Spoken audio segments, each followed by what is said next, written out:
Hello बच्चों, चलिए आज का हमारा प्रश्न है दीर्घवृत्त x माइनस 1 का स्क्वायर बट्टे 9 प्लस वाई माइनस 2 का स्क्वायर बट्टे 4 बराबर 1 तथा वृत्त x माइनस 1 का स्क्वायर प्लस वाई माइनस 2 का स्क्वायर बराबर 1 की उभयनिष्ठ जीवा की लंबाई है। हमें यहाँ से उभयनिष्ठ जीवा की लंबाई ज्ञात करनी है। यहाँ से होगी क्या, तो यहाँ से इस प्रश्न को करने हेतु हमारे पास यहाँ से हमारी मुख्य अवधारणा कार्य करेगी।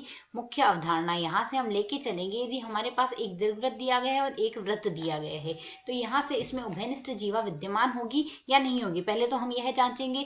तो यदि अब हमारे पास वृत्त व दीर्घवृत्त दोनों हमारे पास सकेंद्रीय अर्थात दोनों का केंद्र एक ही हो और यदि हमारे पास एक की त्रिज्या दूसरे की यहाँ से दीर्घ अक्षी से कम है, यहाँ से यदि एक की त्रिज्या, यदि हम यहाँ से देख लेते हैं, यह हमारे पास यहाँ से वृत्त आ गया और यहाँ से एक दीर्घवृत्त और है। हमारा दीर्घवृत्त यहाँ से कुछ इस प्रकार हो, तो यदि हम यहाँ से देखें इस प्रकार दीर्घवृत्त है और यहाँ से यह है हमारे पास दीर्घ अक्ष दीर्घवृत्त का और यहाँ से यह है हमारे पास दीर्घवृत्त का लघु अक्ष। यदि मान के चले तो यहाँ से यह दोनों सकेंद्रीय है, दोनों का केंद्र हमारे पास एक ही है और यहाँ से हमारे पास दीर्घवृत्त की जो दीर्घ अक्ष की लंबाई है हमारे पास यहाँ से वृत्त की त्रिज्या से अधिक है। तो इस स्थिति में हमारे पास उभयनिष्ठ जीवा संभव नहीं है। उभयनिष्ठ जीवा नहीं होगी।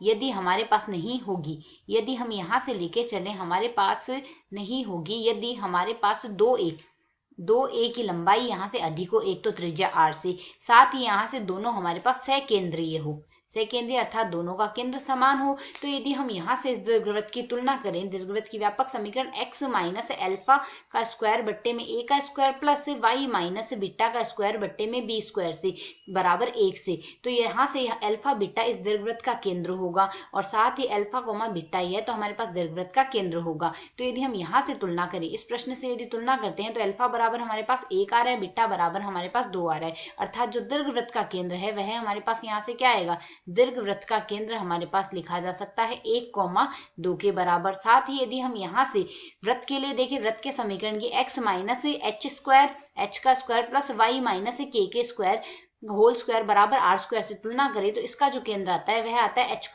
के बराबर। तो यदि हम यहाँ से वृत्त में देखें तो हमारे पास वृत्त का केंद्र क्या आ जाएगा, यहाँ से वृत्त का केंद्र भी आ जाएगा हमारे पास 1,2। तो वृत्त का केंद्र, वृत्त के लिए हमारे पास वृत्त का केंद्र बराबर भी हमारे पास यहाँ से 1,2 ही आ रहा है, 1,2 आ गया। और साथ ही यदि वृत्त की यहाँ से त्रिज्या देखें तो वृत्त की त्रिज्या हमारे पास यहाँ से क्या आ जाएगी, बराबर दाएं पक्ष में मान 1 लिखा हुआ है तो इस वृत्त की त्रिज्या हमारे पास आएगी बराबर में 1 ही है, मान आ गया। और यहाँ से दीर्घवृत्त के लिए यदि हम देखें दीर्घ अक्ष बराबर हमारे पास क्या आ जाएगा, दीर्घ अक्ष की लंबाई आएगी हमारे पास यहाँ से 2a, तो 2a का मान हमारे पास प्रश्न के अनुसार है क्या, यहाँ से a का वर्ग अर्थात 3 का वर्ग है, a बराबर तो हमारे पास यहाँ से 3 आ रहा है, तुलना से a बराबर 3 आ रहा है तो 2 गुणा 3 अर्थात 6 आ रहा है। तो जैसा कि हम यहाँ से देख सकते हैं दीर्घ अक्ष की लंबाई त्रिज्या से अधिक है और साथ ही दोनों सकेंद्रीय है, तो यहाँ से उभयनिष्ठ जीवा का अस्तित्व नहीं है। और यदि उभयनिष्ठ जीवा का अस्तित्व नहीं है तो हमें उभयनिष्ठ जीवा की लंबाई पूछी हुई है, तो यहाँ से हमारा कौन सा विकल्प सही हो जाएगा, विकल्प डी, इनमें से कोई नहीं एक सही हल होगा। आशा है समझ आया। धन्यवाद।